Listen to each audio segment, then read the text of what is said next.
Broadcasting from London, Ontario, Canada, this is Journeys with the No Schedule Man. My name is Kevin Bulmer.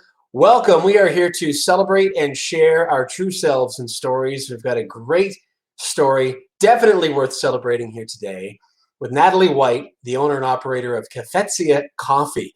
Natalie and I, unbeknownst to me, we're both in the same spot at the most recent momondays London event. That's an event series here in London, Ontario, Canada, that I host. And we connected after the fact, and I had a look at what she was doing with Cafezia, and immediately thought, "What a cool story! What a cool thing to do! What a cool person! I wonder if she'll join me and tell her story on the podcast." And she has agreed to do that, and so we are going to talk with Natalie here today, and I'm really, really excited to be able to share her with you. You're going to meet Natalie in just a couple of moments. First, I want to just make mention of a few different businesses that have made things possible for us to do this, some supporters of the podcast, starting with Connect One Consulting. Connect One Consulting, run by my good friend Gord Fancher, who also is the new operator, owner of Awesomepreneurs here in London.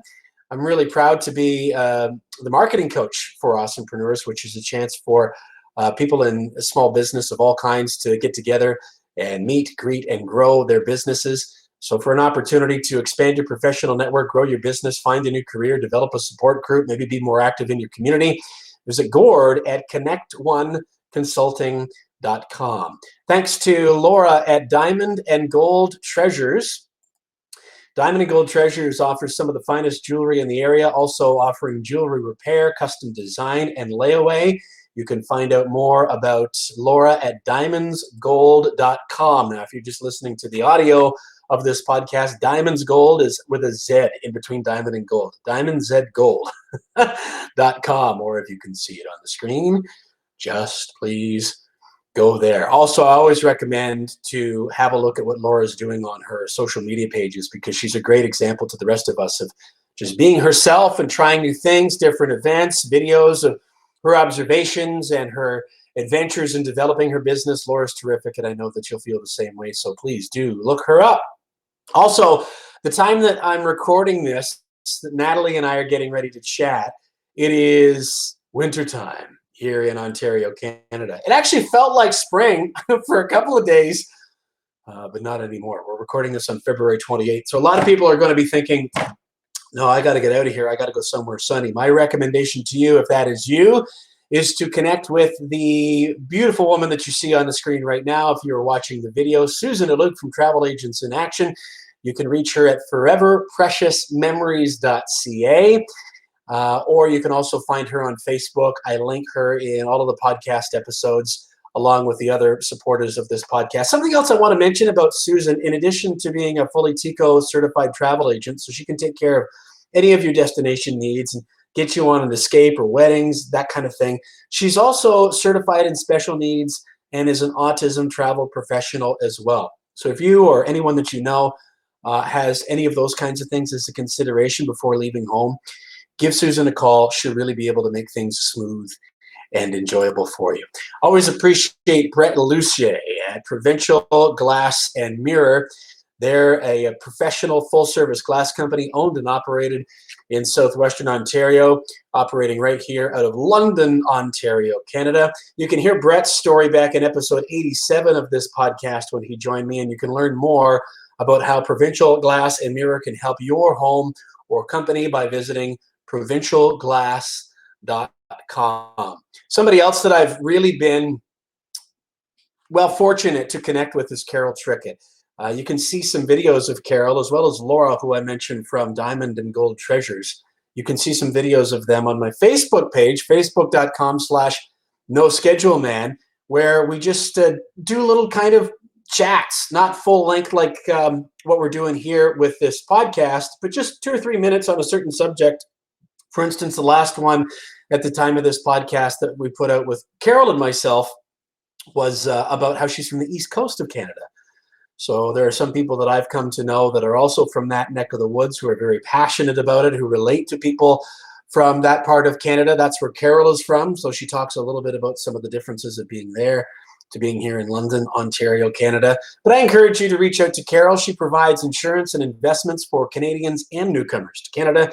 You can find her at Trickett Financial. I'm also really proud of the Turtle Tribe. What in the world is the Turtle Tribe? When you go and save turtles or something like that? That would be a good thing to do, but if you've ever seen one of my signature keynote speeches, Rise Like a Phoenix, Race Like a Turtle, you'll know that I'm more of a turtle than I am a hare. While everybody else is screaming about beast mode and being a lion and grinding endlessly and never sleeping, I'm more of an advocate of running your own race at your own pace. And so started an online membership community back in 2017 that really encourages, supports, and helps heart-centered entrepreneurs to discover and celebrate and share what it really means to live and work more true to themselves more of the time.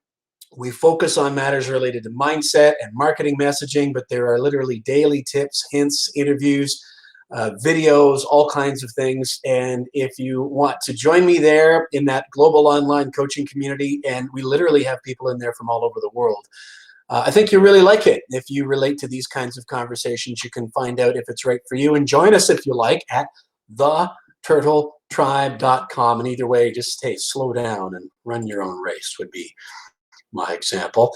And Mo Mondays London, I mentioned that very quickly, was how Natalie and I originally connected. So I'm really, really, really grateful that my journey has taken me to the role of host and producer of Mo Mondays London, because it's really connecting me with some incredible people like Natalie, who you're going to meet here in just a matter of seconds. What is Mo Mondays? Well, at least here in London, I describe it as, think of it like a combination of TEDx meets The Tonight Show with a little bit of the Muppet Show tossed in, because we don't take ourselves so seriously that you can't relate. There are a lot of laughs. We have a lot of fun, but it's where self-doubt goes to die, or at least certainly get challenged. We uplift, we celebrate, we share each other, our true selves and stories. It's usually myself and 4 other people from the community that are sharing the story of their life or work, triumphs, challenges, what they've learned, what they've overcome, what they would like to share with the rest of us. Doesn't sound maybe like much when I say it like that, but it is absolutely electric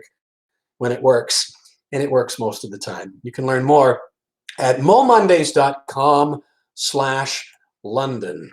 That's enough of the housekeeping. I want to get into this discussion, although as I mentioned, it was Mo Mondays where I met today's guest, who is Natalie White.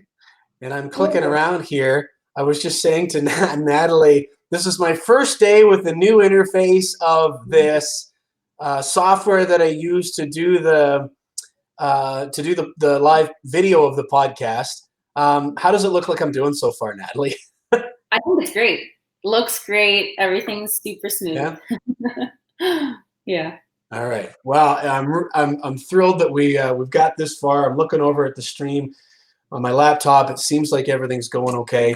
And beginner's mind is always kind of a fun place to be, isn't it? When you launch yourself into the unknown of something where you maybe got some of those butterflies that are telling you, go forward with this, even though you don't really have all the answers or the why worked out of what you're going forward toward. How much of that did you sort of feel when you first started thinking about taking on Cafezia? What told you this is the opportunity for me? Well, I'll tell the whole story, actually. So this would have been a year and a half ago. And I'm a big trail runner. And so I met the inventor of Cafezia on a trail run in Komoka Woods. I don't know if you're familiar with Komoka Provincial Park. Yeah. Yes, yeah. And so I met him just on the trail run, and we started talking about the coffee, and I was really interested. As well, I am caffeine sensitive, and so the whole idea of the coffee is it's a coffee that takes away the unwanted effects of caffeine. And so I thought that this was a product that I could really benefit from. Tried it, loved it, and so then when he said, we want you to come on board and run the business, I thought that was an awesome opportunity, and I felt like I couldn't say no, because I thought that if I did say no and did something else, then I think I would always, in the back of my mind, always think, well, what if I did that? So that's my story. What was it I'm going to back up even further than that. Yeah. What comes to mind if I ask you some of the things that interested you when you were a little bit younger, like maybe going through high school and university? Mhm. Um, what are some of the things that held your interest or that were rattling you around in your mind and spirit as kind of maybe what ifs of things that might be a part of your adventure Yeah. going forward? Yeah. I think that, kind of high school, university. I'm 24, by the way, too, just for context. So I'm a couple years out of university. I think the what ifs that were kind of in my mind is I think I knew I wanted to do something kind of out of the ordinary, and I didn't want kind of a normal job. I wanted to make a positive difference in a real way, and so I think I knew that from high school, and then I studied business in university, and I worked a very corporate job. Um, During my summer internship, actually, before my fourth year of university, and I knew after that that I couldn't just work for like a normal corporation, and just be one of the cogs in the big business, and I really had to believe in the product. If I chose to go into business, then I'd have to really believe in the product that I was selling. Um, and so I think that's really make. And then after that, I taught business too, and so that kind of made me feel a little bit better. I think about my capabilities to to run a business, and then I think all of that kind of coming together would be Cafezia. Yeah.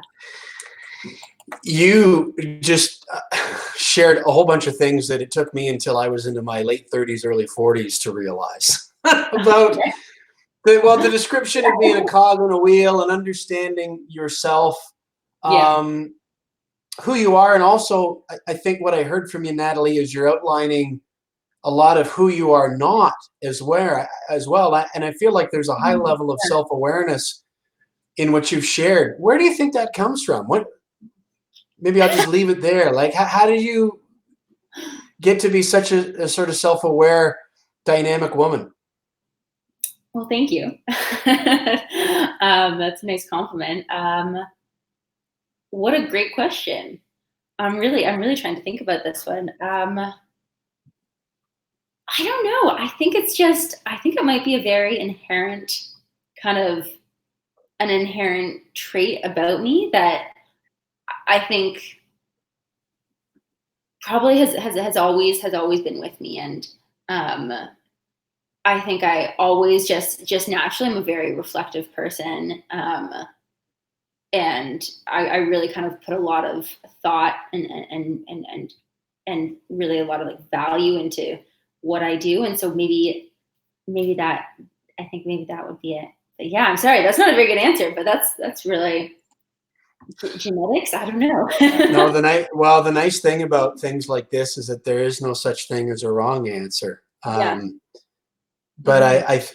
one of the reasons why I'm holding this here and exploring Yeah. this a little bit, Yeah. Natalie, is that my experience with, I Mhm. was going to say getting into business, but I think Mhm. it maybe applies to just about anything, is thinking about, well, I'll do something so that it can give me the result. And then once I get the result, I'll be happy, as opposed to understanding, here's who I am, or at least here are some of the things that resonate with me. Mhm. Here are some of the things that don't. And Yeah. regardless of what the result might be, if I go down the road of what doesn't resonate with me in Mhm. order to ultimately get the result, I'm going to have a miserable journey on the way to what I think is going to be a happy destination. And it doesn't work like that, does it? No, no. Truly not. And what you said just really resonated with me too. Um, but that's yeah, like I think believing that I think maybe for some people it's they don't have this exact same trait, but for me, like I need to wholeheartedly like believe in what I'm doing, and I think only then can I truly be happy. What do some of the, back prior to taking on Cafezia, Hmm. it sounds like you pretty much came through university knowing I might not necessarily find my lane or a lane to start with right away, but I have a pretty good idea that it's going to have to fit the criteria that you've just shared with us. What were some of the things that you were maybe hearing from the outside, whether it's from family members or from friends or from maybe mentors in business about what you should or shouldn't be considering about the rest of your life? Lots of things. Well, I think probably the biggest thing that comes to mind is I went to Ivy Business School at Western, and great school. I had a really good time there. It was a really good education. But there's definitely there's kind of the normal streams that most Ivy students go through, and I think those streams are great, awesome for a lot of people. And so this would be streams like consulting or investment banking or anything really, and definitely entrepreneurship is a stream, but it's perhaps less. I think it's less the norm for people, and which makes a lot of sense, right? And so definitely there is such a pull when you see your friends all doing that, and you think that, oh well, I can be happy doing that too, right? That makes sense. That should be good enough for me. And then I think I realized was after this internship that I was like, no, I don't think that's what I want to do. And so then following that, that's why I did teaching. And then I think after I did teaching, I think it was I think in my mind, I knew that I was going to do something kind of like out of the box after that, and not your typical kind of career path, I guess. And then I would say, I guess I'm very fortunate in respect to, I think my family and friends were pretty much like, yeah, good for you. I think that's something that you would enjoy. I think that would be good. And I think as well, I'm very privileged to say this, I realize, but I always knew if that doesn't work out, then I'm not going to be lost. And I can do other things after that, but it's just try it. If it works, it works. If it doesn't, it doesn't. So that was kind of my mindset going into this. You've got a 20-something year head start on me, Natalie. Holy cow. I mean, I'm a couple decades older than you are, and I would not have been able to have this conversation with you when I was in my mid-20s. And even once I got to the point of realizing, okay, I need to at least have a hand or a say in how we steer this ship. Yeah. maybe there's a limiting kind of a control, and there definitely is issue there. It's something that I continue to work on.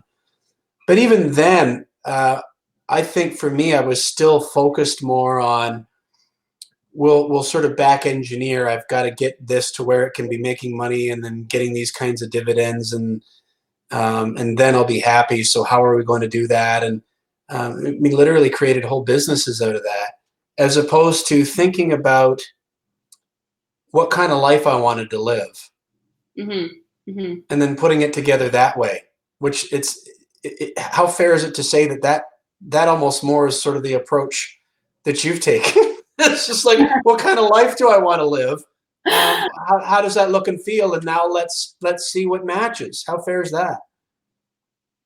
I think that's very fair. I think that's incredibly fair. And even I think as well, even like with Cafezia, I think I've kind of come into it too, which is just I feel so blessed, privileged, whatever that this has happened. But I think what I realized truly, what I think I knew before, probably like back in high school, and then I really lost sight of, was that I'm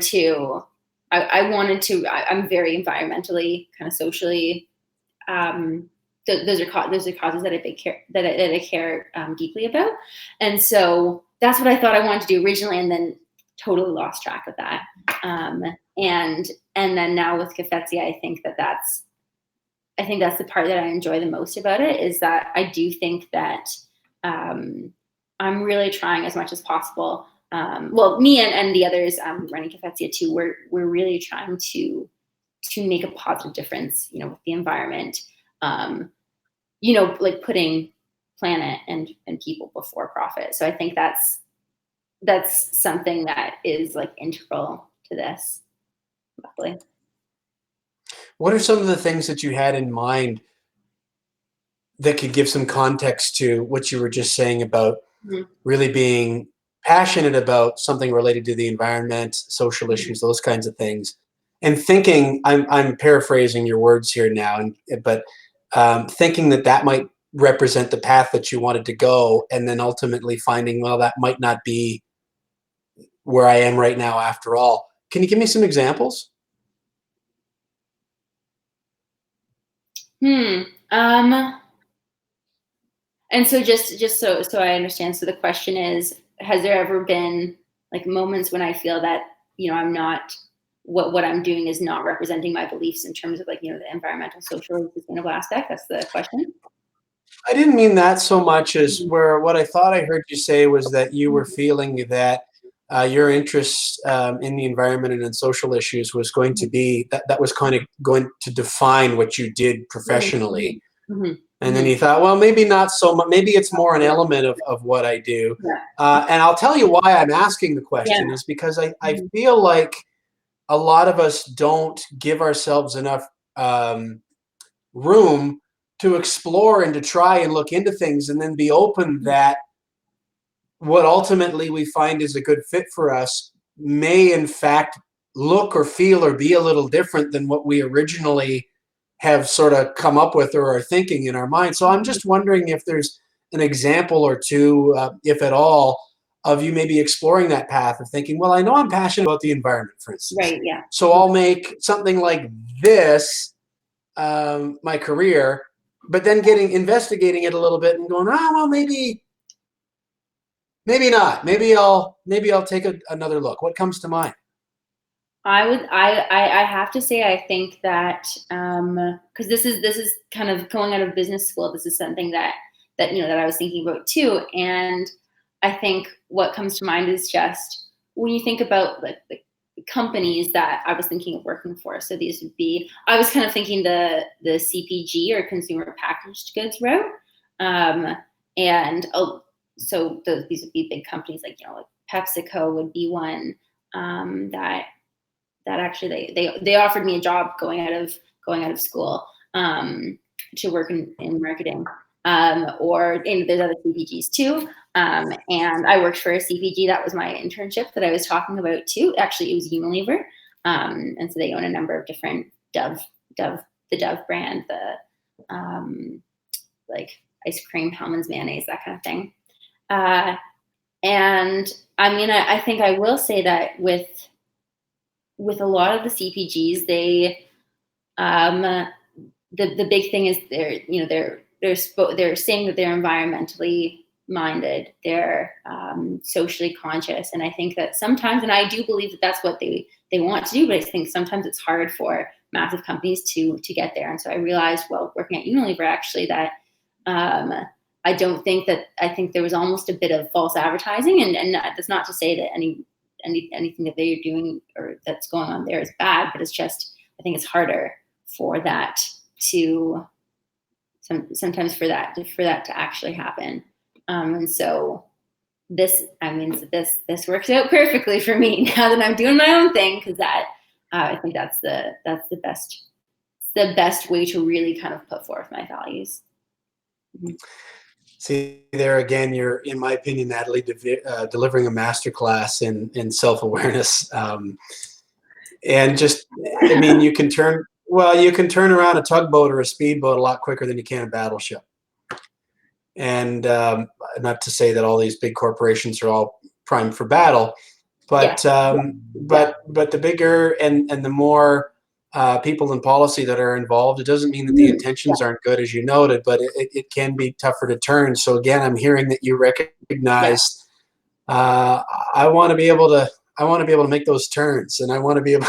I don't want to talk about it. I want to do it.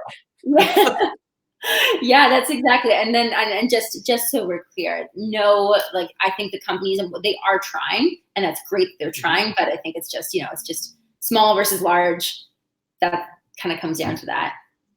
Yeah. Yeah, I mean, I think we need both. And Yeah. Yeah. when we see some of those larger entities that do get turned into a direction that's really making a positive difference, and I think a lot of them are, Yeah, for sure. that they can really make a big difference. But we need, um, we need, I think, the people like you and me as well, which is why we're having this conversation, because I'm hoping and expecting that people being introduced to you and hearing your story, they'll reflect upon that with their own journey. And I think I know you're giving us a lot of really good stuff to think about. So, and I appreciate it, Natalie. With that in mind, I'll invite us to maybe come back to the point where we sort of started, where you had connected with, is it Thomas? Am I saying his name correctly? Thomas Dobransky? Yes. Yeah, that's it. So the neuroscientist Mhm. who invented Cafezia. Mhm. Some of this you may have covered in what you initially mentioned at the beginning of our time together, but if you have to repeat yourself at all, that's perfectly okay, because we've given some more context. How did you come together with Thomas, and what did it look like just where you were exposed to this, what is now Cafezia, and then realized, oh, I've got to I've got to pursue this. How did that come together? So, we originally talked about Cafezia. It was just on this Komoka trail run. And so Right. he told me exactly what the product was. Coffee takes away unwanted effects of caffeine. Because I'm caffeine sensitive, that was like, I was like, whoa, that's the answer to my dreams, I guess. And so he told me about it. And then um, after that, I must have gone home, and I think I thought about it, and because he said, like, I'm interested in like bringing someone on and to kind of run the business side of it. And so I knew kind of the opportunity was there. And so I remember going and like telling some of my colleagues at the time who taught business with me about it, and trying to like get their feel for it, and then obviously telling my friends too. And so I think it was just percolating for a while, and then we started, talking a little bit more seriously about it. And this went on for a couple months, and then it was after a couple, and so it was just a lot of like kind of me looking at the different options, that kind of thing, because I knew my contract with teaching was going to expire in the following year. And so I knew I needed to go do something like that. I need to find a different career after that. And so, I mean, what I was thinking was pretty much, a corporate job is, I was like, well, I guess this is what I'm qualified for. This is what everybody else is doing. So that's what I should do too. So I kind of weighed the different options, and I think it was pretty, no, I was going to say it was pretty clear, but no, I don't think it was pretty clear. But it ended up being that I thought Cafezia was the best option out of them, because I thought that it was such an incredible opportunity to, as we were talking about before, really kind of like live my life the way that I wanted to live it. So I'm glad I made that decision. It worked out for me. Now that you're as far into it as you are, Yeah. how much of what you're doing is I'm thinking of a better way to ask this question. Mm-hmm. From what you imagined it would be like, how well does it match up with what it's actually like now that you're into it, or how is it different? I would say it's very different. I would say it's it's really different. I think that I would say the biggest thing is what you can. And so, I mean, you work for yourself too. So I'm assuming that you work from home, or maybe, do you work from home? Yep. Yeah. Okay. Right. So, so I think the working from home part for myself, by myself, that was the biggest thing that that was really, really different from how I imagined it. I thought it'd be fine. But I think, especially at the beginning, it was so lonely. And really, different from anything I'd experienced. And it was really getting used to just being by myself all day and having to initiate everything just totally by myself. I didn't anticipate, and I think that was at the beginning, I think that was really difficult because it was just such a shift from what I was used to. And just, I think even, I would say just, it was very, I think I was kind of unhappy actually at the beginning because it was too much to kind of, it was too much of a shift to kind of handle. But after I think 4 months in, that's when I got used to it and I developed kind of a rhythm and I think the most important thing was I developed confidence in my abilities, and then B, in terms of like what strategy would work well for the company. And so I think that would be the biggest shift, is that when I actually started like believing in myself and that I could actually do it. And that, well, actually a big thing too is I'm not sure if you're familiar with imposter syndrome. Absolutely. I'm well acquainted. Right.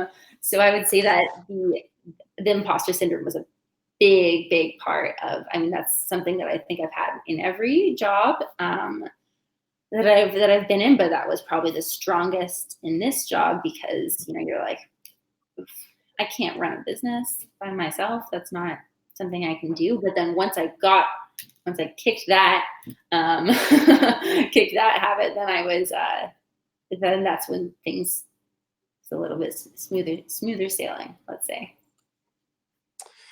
Awesome. You just gave us so much to think about there. I just want to mention, for those that are watching our video, for whatever reason, my video feed end has frozen up. Look there. I've never looked better. I'm just a blue screen. So you could CG in some Star Wars ships flying around beside Natalie, and wouldn't that be fun? So I'll see if I can maybe fix that up, but we'll just, we'll focus the visual on you, Natalie, while people are sort of hearing my disembodied voice. I apologize for the visual disturbance there. Again, on the entrepreneurial journey, there's a lot there that you've just shared that I think is really important to share with other people, that they can relate to maybe give people who are thinking about getting into a business for themselves or exploring some sort of a creative project a bit of a heads up. Where you started with working from home and how it felt lonely. I wonder about for you what it felt like, because this is something people ask me about a lot, Natalie, is do you find it difficult? Like, do you get distracted easily? Like, or is it sort of the opposite of that, because it's always around that you never really settle down? I wonder what it looks like for you. I'll share how that goes for me. But what did you find initially, and how do you find it now on that level? I would say it's a little bit of both of the things that you said, actually. So there is an element of getting distracted, and some days it's just like I just cannot like stay focused. But then I think that those days are a result of kind of never being away from the business, right? Because it's a 24/7. Like your brain is always thinking about it, and I mean, because you don't have an office place, you're always at the office, and so it kind of sometimes feels like you're always on. And definitely too, I think in the nature of what I'm doing right now, on weekends I'll typically do demos or markets or that kind of thing.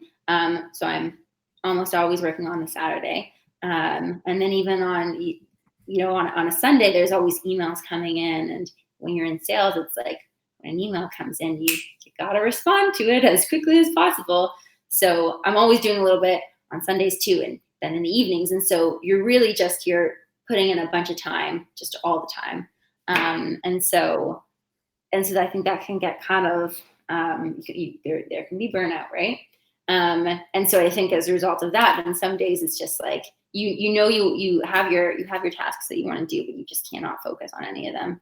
So I think with the strategy that I've kind of learned over this past while to deal with that is just take the day off would be the best way to handle it. Because if you're, if that's an issue, then it's not gonna fix itself. And then if I take the day off, then the next day, oh, there you are. And I mean, the next day will be great. And then I have no problem focusing, and self-motivating, but it's kind of finding the balance, striking the balance. Yeah. We have a lot in common. I'm the same. I find people ask me all the time, well, do you find it difficult to work where you live? Because, you can always sit and watch, I don't know, The View. Whatever. I don't turn the TV on much, so I don't know what's on there. And my answer is always no. My challenge is the reverse, the opposite of that. It's always there. So I feel like I always have to be on. There's always something else to do. And what you just described has been a real challenge for me to embrace. And again, I would say I'm just starting to get to the point where I'm getting better at that. I could spend all day Saturday, Sunday, or through the evenings working on things. Maybe it's a momondays London event, or maybe it's prepping up something like this, or getting ready to prepare a speech. And I don't expect anybody to come and pat me on the back, Natalie, when I'm doing that. But I'm not as good at also understanding if it's, say, 10 o'clock or 10:30 on a Tuesday morning, and I'm just absolutely drained. I'll judge myself relentlessly. I'm just now starting to catch that voice and fight back on it and say, well, wait a second here. Like, because we don't get this again, coming into the entrepreneurial journey, measuring yourself based on the amount of hours you put in is probably a dangerous way to do it, isn't it? Because ultimately it's about again, back to what we were talking about before, the way that we want our lives to work and the effect that we can have. And I think what you shared is so valuable. You can't move that lever if you're exhausted. And my generation was, no, just keep pushing, grind, be there early, be the last one to leave. But I feel it's a flawed premise, because once the tank is empty, it's a road to nowhere. It's an illusion that you're actually making a positive difference. But it sounds like you've still got to remind yourself of that as well. Oh, I feel like, Kevin, I think this is going to be like a lifelong thing of having to continuously remind myself of that, because like you said, there's this perception that it's like, it's the grind. If you want to get forward, you gotta grind, but then you're just turning your wheels and not going anywhere, and you're in a rut. So, and I feel like that, but I think that I'm almost never going to really learn that. It's just going to be relearning and relearning. So we'll see. You also mentioned about imposter syndrome. What comes to mind as an example or two where that's popped up and you've really had to work to overcome it, of things related to Cafezia? Yeah, so many times. Yeah. I think that initially it was just a real, with all the tasks, almost, I think it was a real kind of imposter syndrome thing going on, because I was just like, this isn't, I can't do this. I'm not qualified to do this, really, right? And it was pervasive, I would say, and especially I think so I'm selling coffee, so therefore I need to make sales calls, so go to different retailers, and so, oh my gosh, going to like the initial retailers was just like kind of, I wouldn't say that I was nervous, but I did not feel, I felt wrong doing it.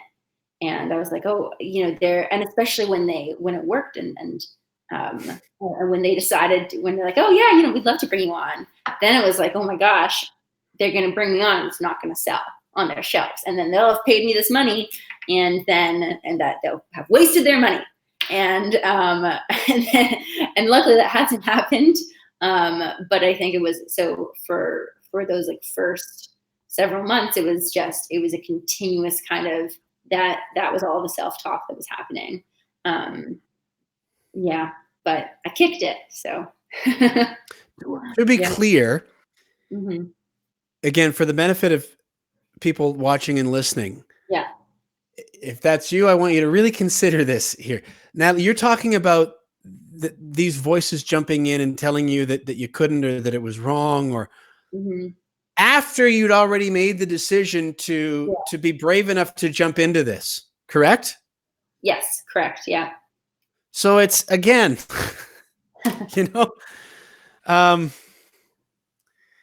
you've alluded to a few different times about feeling like, well, this is just going to be a journey, because if you're wired to grow and to be curious and to expand, and then you're always going to be meeting up against some of those new things that, well, are new. They're new to you anyway.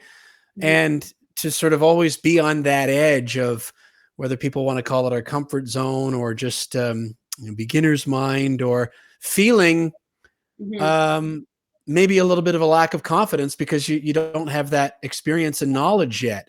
Mhm. Um, Mhm. that you have to move through it. What are some of the ways that you've just sort of forced yourself to move through it, as opposed to letting your discomfort stop you? So again, like looking back at those 4 months, it was just kind of it was just, and this sounds so cliche, but it was, like the Nike just do it. It was Mm. just a process of just doing it. And um and then when the self-talk came in, just kind of like just try it's self-awareness, I guess. Saying, that doesn't make sense. That's not logical. You're not kind of thinking rationally about this. You do know what's good for the company. You can do this. Because that was another big thing, like kind of from the strategy perspective, kind of really doubting what were the right decisions next, and what were the right next moves. Um, and so yeah, it was a lot of like, okay, this all of this doubt that you're feeling, this like you don't know what's best for the company. Someone else would know what's best. That's not logical. Of course you know what's best. Like logically, when you think about it, you are the only person doing this day in, day out, 7 days a week. Really, right? Mhm.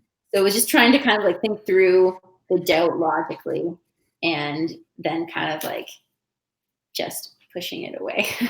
But which is obviously a lot harder than it sounds when I'm saying. And I would say, even like, I'm sure you probably experience this too. This might be a lifelong thing, but that's still going to keep on coming up, and it's still going to be the exact same process. Like, that's not a logical thought. Okay, so move on.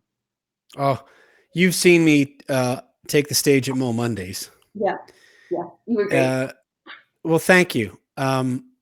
Every single time before I do that, there's always a voice going like, "What the hell do you think you're doing?" Or just trying something new a little bit, or before another speech, or any of these kinds of things.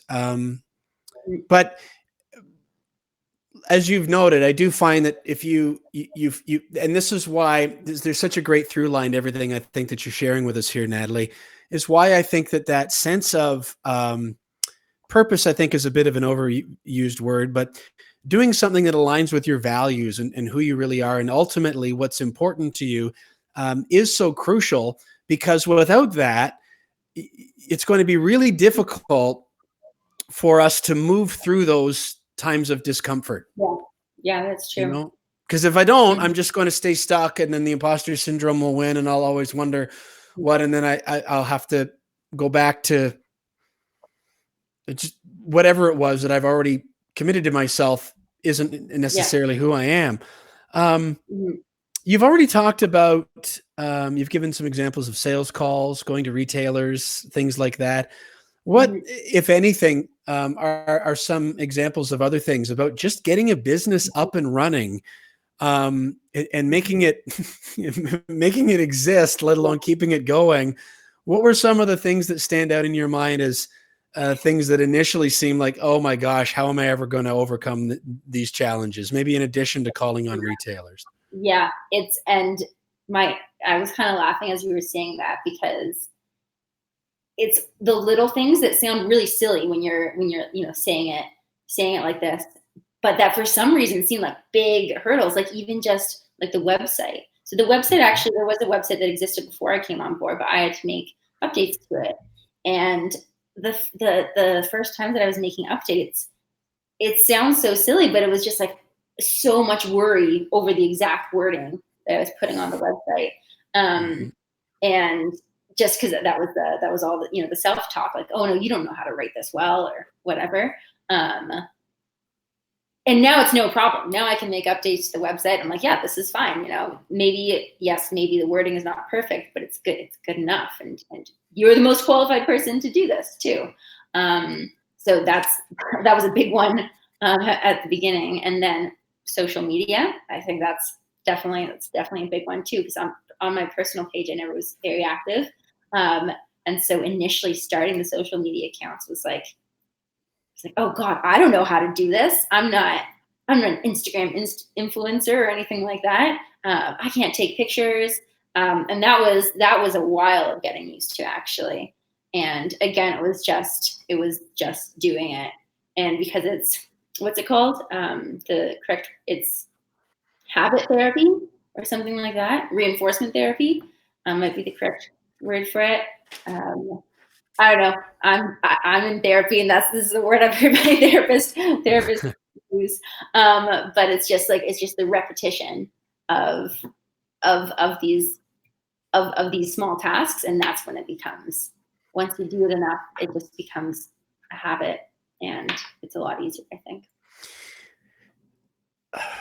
I really appreciate that you've mentioned those things. One of the reasons why is that when I look at the Cafezia social media, and keep in mind, I'm somebody who works with small business and mid-sized business of all kinds to help them with their marketing messaging. And I look at somebody, or I look at it and go, whoever's doing that really knows what they're doing. Nice to hear. Thank you. Well, I think it's really valuable, and I encourage anybody that comes across this conversation to go and have a look and to connect with you and to see what you're doing and to share ideas. And I think maybe one of the reasons why you are so effective with it is because of what you've just described. You just jump in and figure it out. But in doing that, it comes across as very genuine. Here's the other thing that the vibe that I get out of the short time since I've been really kind of keeping an active eye on what you're doing for Cafezia, Natalie, is you have people rooting for you. Like they're very clearly are groups of people that care about you doing well and succeeding. And you can't fake that kind of stuff anymore. I try to share it with entrepreneurs. It's just my feeling. Doesn't make me right. But until I'm blue in the face, I'm like, it's not the 20th century anymore. You can't just buy a bunch of radio ads and trick everybody into thinking that they should trust you. You have to earn that.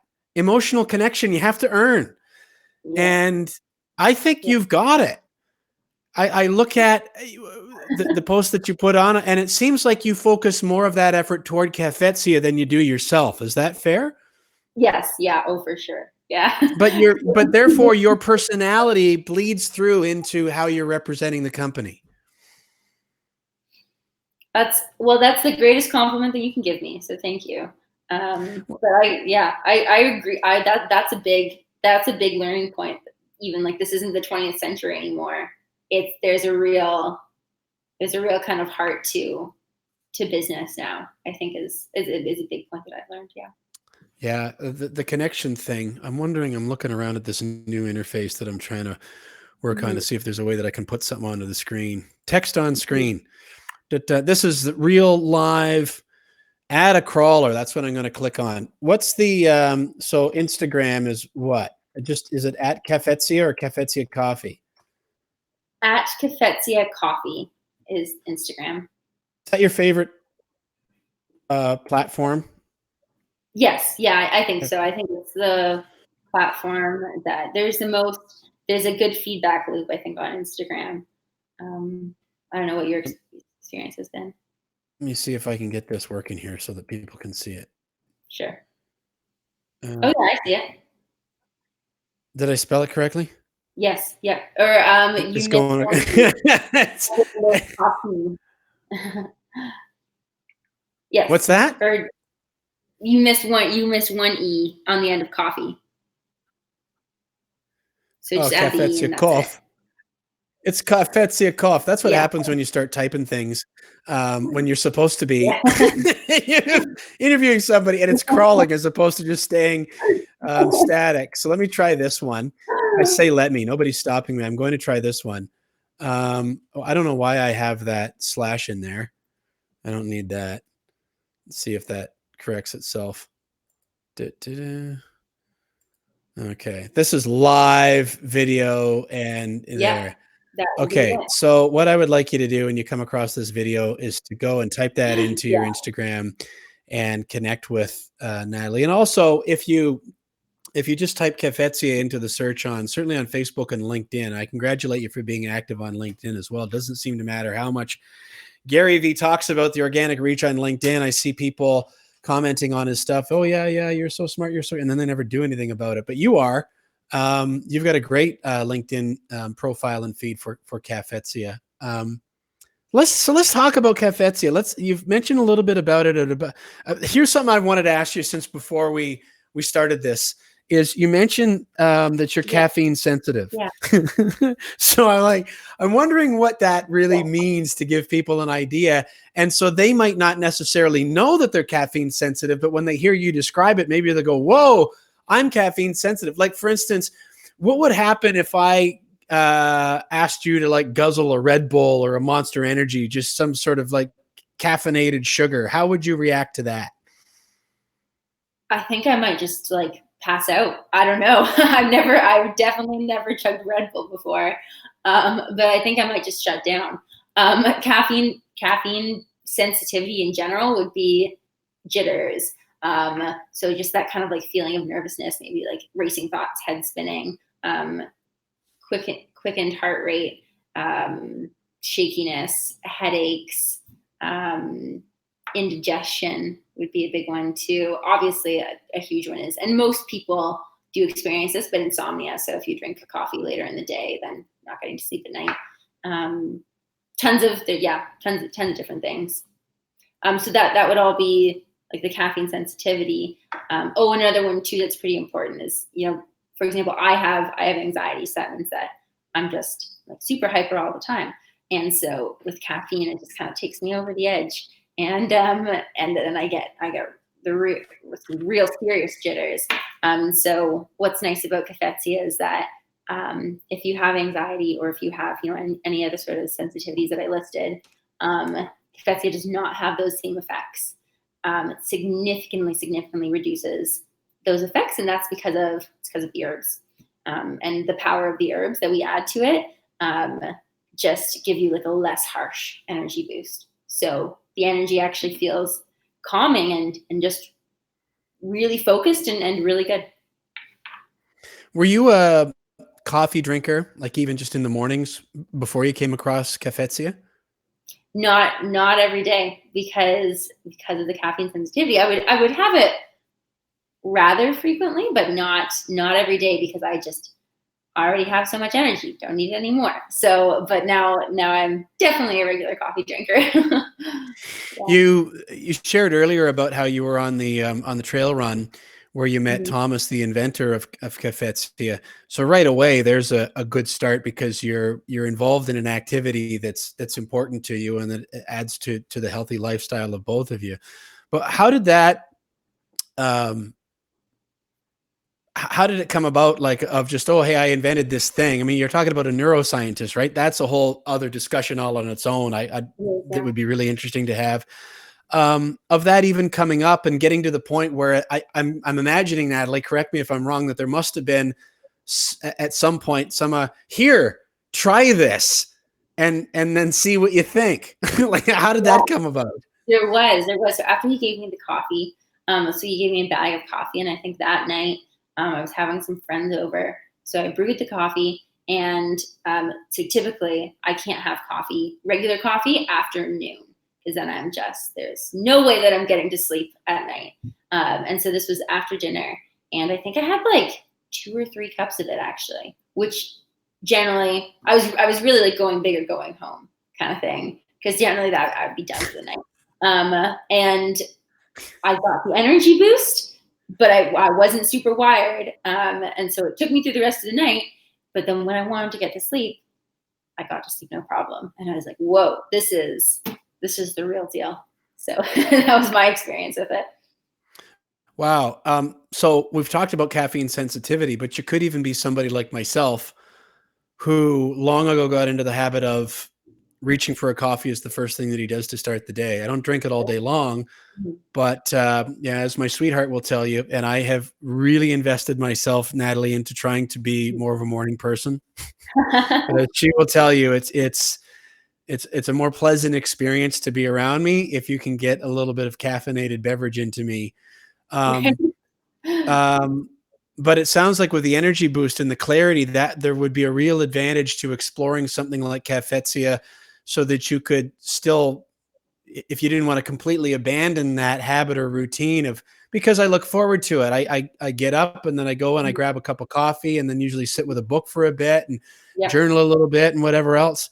There's a bit of a ritual to it, but the caffeine is not something that I look forward to putting into my system, and see probably less of that in my future wellness plan than more. Am I wrong in thinking that Cafezia might be a really great thing to explore, even just along those lines? I don't think you're wrong. I think you were right in thinking that it's just less harsh on your system. And so, and coffee is. I understand that there is everything in moderation. Of course, I think that makes a lot of sense. But um, coffee is not. It's not necessarily a harmful substance to you. And if that's something that you really enjoy, then it's great that you enjoy that. And well, caffeine is rather harsh on your body. This makes it less harsh. So that's I think the real pro of this. What is what's a really great day or a great moment or a great win feel like in the business that you're in? Whether it's like, to give you some context, Mhm. something that a retailer comes back and says that a customer has said, or a customer reaches out to you, or with some feedback. Now I'm answering the question for you, and I don't like to do that, but what are some examples of some things that really give you those moments where you're like, boy, this is worth all those late nights and all those weekends and pushing through all that discomfort? What comes to mind? I'm lucky to have a lot of those moments. But Cool. so I would say that I'm sorting into two categories. I would say number one is, yeah, when I get customer feedback, and this is very fortunate, but a lot of people said, I haven't been able to drink coffee for 20 years, and now I drink a cup of coffee every single day. I'm like, you've allowed me to do that again. And just lots of stories like that. And that is just like, whoa, great. And then I would say the second thing is, because if you're familiar with my social media, I'm really trying to kind of, I have some very deep kind of thoughts about the environment, and I'm really trying to put that forward. And so then when people comment on that and say, I really like what ideas that you've shared and what you're educating me about, I would say that's the second best thing, because I really like that. I think I'm putting forth my values of environmental, social kind of sustainability. So I think that's my answer. Yeah. What does Thomas think of this now? I think he's very happy. Yeah, no, he's. I think he's very, very pleased at what's been going on, and I think every time we just had a meeting last night, and he came over for dinner, and we were looking at some like the customer reviews, and it's just like just all smiles, because it's so nice to see that that's really making a difference for people. Yeah. Ooh, I soloed myself when I didn't want to do that. It's a new system, I'm gonna right? try to bring myself beside you here again. Yeah. Thank you for your patience with me, Natalie. And then I distracted myself from the question, but I guess I was going to ask about when I asked about how Thomas felt about it. The context that I was asking that with in my mind was that to me, Natalie is Cafezia and Cafezia is Natalie. And that's both a bit of a blessing and maybe a little bit of a curse, depending. And that's just my perspective, which is meant as a compliment. But where then do you you take it. And this is something that I think a lot of people in business also struggle with, is when they're so tied into it that if they want to grow and or delegate, how do they then detach from certain things? Are you even at that point yet of thinking about getting to that level of growth where you have to start handing things off? I'm going to answer that, but first I wanted to say so it's not just me. I really have to give a lot of credit to Thomas, who invented the coffee, and then there's Brian as well, who also helps a lot kind of behind the scenes. So it's definitely a group effort. But then to answer your question, yeah, that's something that I know is going to need to happen quickly at some point. But I definitely don't know what that's going to look like, because and I'm sure you've kind of experienced too, any good leader needs to delegate, especially if you want to grow. And it's going to be hard to delegate and to relinquish some power. So it's going to be, that's going to be a real challenge, but I'm up for it, I guess. When the time comes, yeah.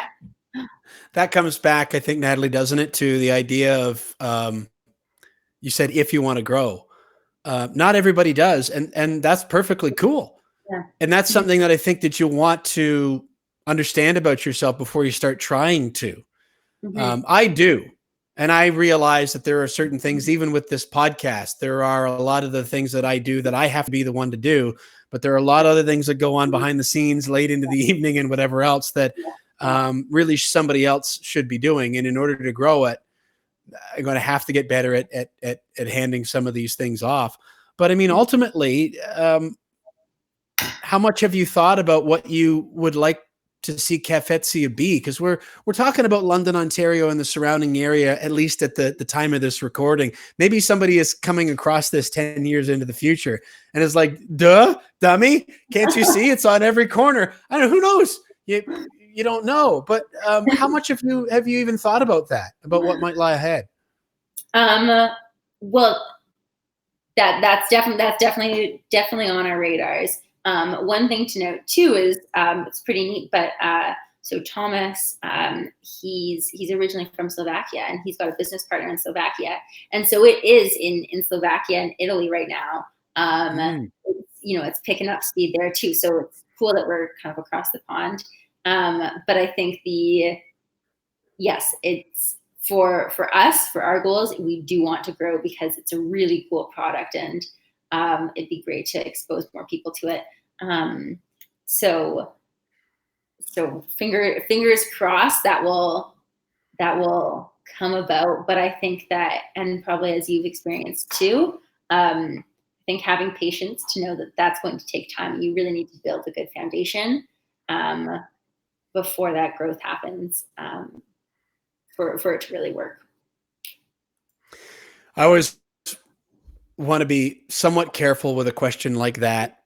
Where do you want to go? Because I don't ever want to take away from the presence and the appreciation of where we are now, and then taking each of these steps as we're ready for them. Because who knows what might come across your path, that it may be something completely different, another business, another interest.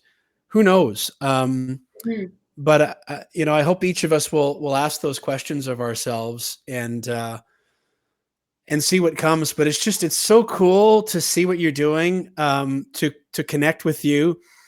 I started connecting with people like you, Natalie, once I started doing more of what I love doing. And I only started doing more of what I really love doing when I started fighting back to that imposter syndrome voice that was a lot louder than it is now. It's still in there. And as you've noted, it's probably always going to be to some extent. Right. And I think it's really neat. And I think that what you've shared will probably help some people that are trying to sort through their own journey and their own business aspirations. And I really appreciate it. I think it's really valuable to share like this. And I know you've had to invest some time to do that. So thank you for that. I want to ask you to please share, before we wrap up, what's the best way for people to find you and learn more and connect? I'd ask, where all can people find it? But I know there are so many retailers. I don't want to put you on the spot to where you might get put in the position of leaving someone out. But maybe a website, or we've mentioned the social media, but what would be the best way to connect with you to learn more about Cafezia? Yes, cafezia.com. Actually, it's cafezia.ca. We've got the Canadian ending. That's the website. So check that out. And then we've got online sales. So you can buy it online, or as well within the London area, there's 40 different retailers. So you can check those out too. And then other than that, we've got Facebook and Instagram. So you can give me a follow on there. It's cafezia.ca as opposed to Cafezia Coffee. It's just Cafezia. Yes, that's it. Yeah, that's it. You got it. Okay. I have it up on the screen there for us right now. I had to, so that people who are listening and watching will know. I was actually at Toronto Premium Outlets. I can't remember which store Caroline, my sweetheart, was in, but I'm checking the phone. I'm getting these Facebook messages while you and I are trying to line this up. And I'm like, I got to make sure that I can say that correctly. And I love the era that we're living in now, because you had sent me the little audio voice clip. And I don't know, she was over at a store looking at purses or getting some clothes for her kids or something. And there's this voice that kept coming out of my phone, Cafezia. And I pressed it, Cafezia. She's like, what are you doing over there? So I'm learning how to say the name of Natalie's business. Okay. So that's how to say it. There on the screen is how to spell it. If you're listening instead of watching, it's K-A-K. Good Lord. It's K. There are no K's in there. It's C-A-F as in cafe. C-A-F-E-Z or Z if you're in the United States, I-A. C-A-F-E-Z-I-A.ca. And you know what else, Natalie? I'm looking at it on the screen. I'm looking right at the C while I said K. Cafezia without the K. Yeah. Well, it's truth be told, whenever because that's when I've done interviews before, I actually write out the word for the interviewers, and I always spell it with a K, like K-A-T, F, or wait, no, sorry. No, I'm rubbing off on you. Great. K-A-F-E-T-Z. I'll make sure that the links are in the blog post for this episode at noscheduleman.com. That's No Schedule Man, where the K is silent. S-K-E-V. No, there's no K in there either. This is episode 99. I'll make sure that I put links to cafezia.ca and the social media channels as well. Natalie, it's really cool to connect with you. Congratulations on what you've done so far and the work that you're doing and how you're sharing yourself in your journey. I think it's important. I think it's helpful. And I'm here to encourage and share and support you for the rest of the way, any way that I can. But I really appreciate you doing this. Thank you so much. I look forward to talking to you again. Thank you, Kevin. This has been awesome. Yeah, absolutely. My pleasure.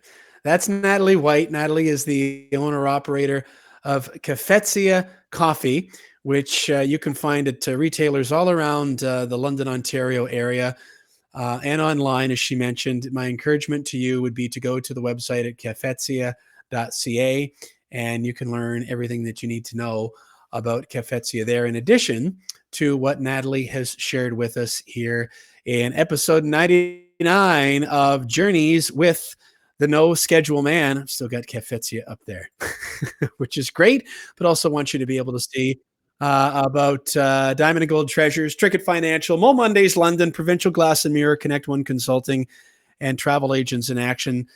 Thanks to all of them for the support of Journeys with the No Schedule Man. Also, remember the opportunity to join me in my online community. If you enjoyed this conversation and the kinds of things that Natalie and I were exploring, you will love it in the Turtle Tribe. That's my private online coaching community, and you can learn more about it at theturtletribe.com. And again, I'll wrap all this up and make sure that I put it on the website at noscheduleman.com. You can go there and sign up to the email list to keep in touch with future episodes. I always joke that I say that I'm going to do that. I'm very bad at actually sending the emails out, but at least you're not going to get spammed. But it's there. The entire archive of all of our episodes, as you can see, there are now 99 of them, of Journeys with the No Schedule Man are available there as well. and also some information about the Turtle Tribe, blogs, videos, and a whole bunch of other stuff there as well. So I invite you to join me at noscheduleman.com. On behalf of Natalie White, my name is Kevin Bulmer. This is Journeys with the No Schedule Man. Thank you so much for joining us, and we'll see you next time.